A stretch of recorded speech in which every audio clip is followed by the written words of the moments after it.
Бүгін көтеріп тұрған темамыз тарих жана ага көмөктөш илимдер. Бул теманы өтөрдө биз эң биринчиден тарих деген түшүнүккө түшүнүк беришибиз керек да. Тарих деген эмне деген суроого жооп беришибиз керек. Тарих деген эмне? Тарых бул адам коомунун өткөндөгүсү жана азыркы учуру убакыт мейкиндик өлчөмдөрүндө өнүгүшүнүн мыйзам ченемдиктери жөнүндөгү илим да. Андан тышкары тарых өзүнүн татаалдыгына байланыштуу тарых төмөнкүдөй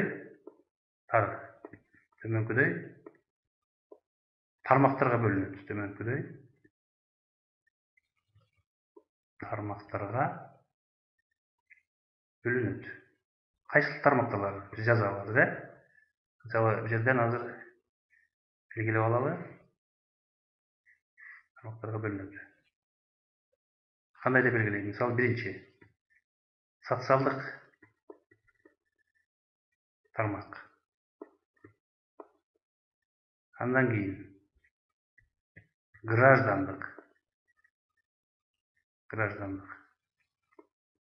тармак деп бөлөбүз. Андан кийин диндин тарыхы деген өзүнчө тармакка бөлүнөт.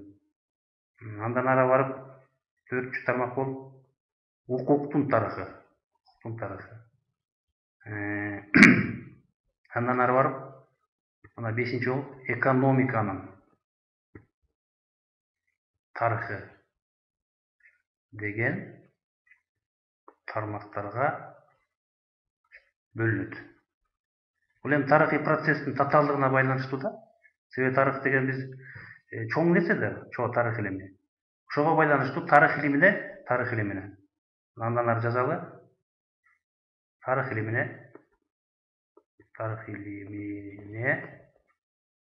төмөнкү илимдер жардамчы боло алат да, жардамчы боло алат. Ал кайсы илимдер?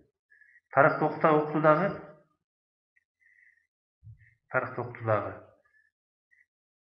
эң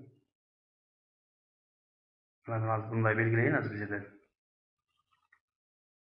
Бир деп белгилейли. Тарыхты окутуудагы эң мындай жакын илимдердин бири археология деп жазабыз. Археология. Эми археология деген сөз көпчүлүгүбүз биле бербейбиз. Эмне деген сөз биз? Мисалы, архе деген латынча эски. Ал эми логос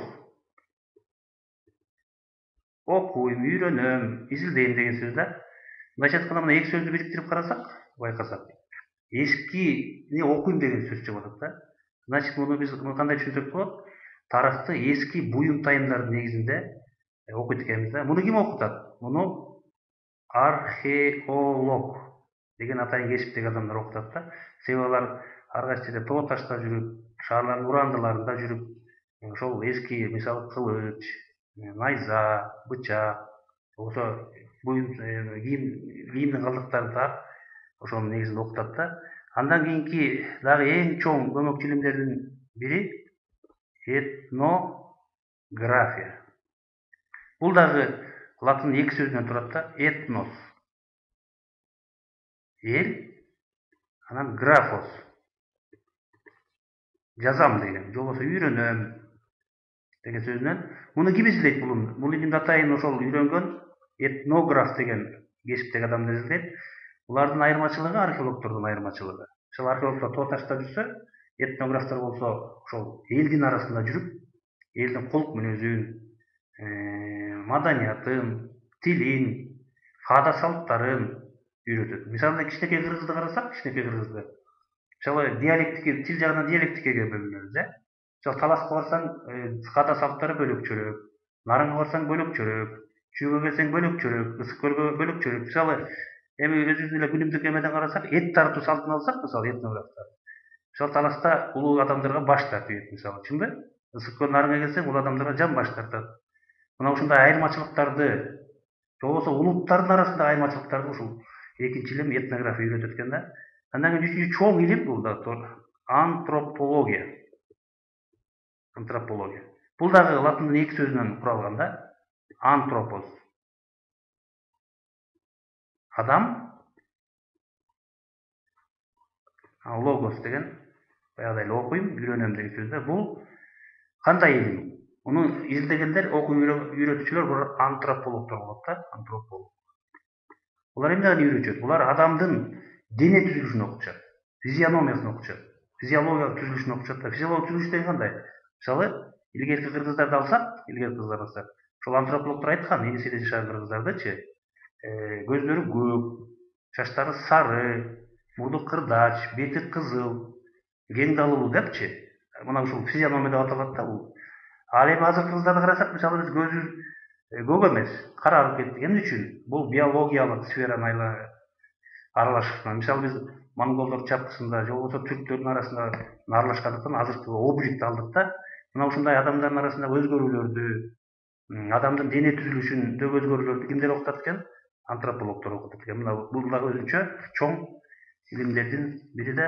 Андан кийинки дагы чоң илимдердин бири, бизде мына генеалогия деген бар. Генеалогия. Бул дагы латындын эки сөзүнөн алынган. Мына ген деп улуп атпайсыз, генетика деп окуп атасыз, чынбы? Бул кан. А логос эмне деген сөз? Окуйм. Муну кимдер окутат? Муну генеалогдор окутат, Башка айтканда кандайчы илим бул? Бул адамдын мисалы, же болбосо кыргыздар билесиңер да, уруктарга бөлүнөбүз, уруктарга бөлүнөбүз. Мисалы уруктардын кайдан келип чыккан? Булардын ата теги ким? Бул уруктар кайсынан келип чыккан? Булардын ата теги ким? Же болбосо жекече инсандардын тарыхы. Мисалы азыркы президентибиз Атамбаевдин мисалы ата теги ким болгон? Мурунку президент Роза Отунбаевдин ата теги ким болгон? Мындай белгилүү инсандардын ата тектерин үйрөтүүчү илим, мындайча айтканда, илимий жагынан айтканда генеалогия деп аталат да. Ал эми биздин бул илим, генеалогия илими, биздин кыргыздардын санжырасына окшоп кетет да, санжырасына. Анан эми акыркы жылдарда мындай сөздөр болуп атат, бул санжыра көбүрөөк мындай тактыкка жатпайт. Себеби деген, бул кээ бир жерде мындай апыртмалар, кээ бир жерден катачылыктар кеткен. Ошондуктан генеалогия илими менен санжыра жакын, бирок биз көбүнчө генеалогия илимине басым жасашыбыз керек да. Андан кийинки да кызыктуу илимдердин бири бул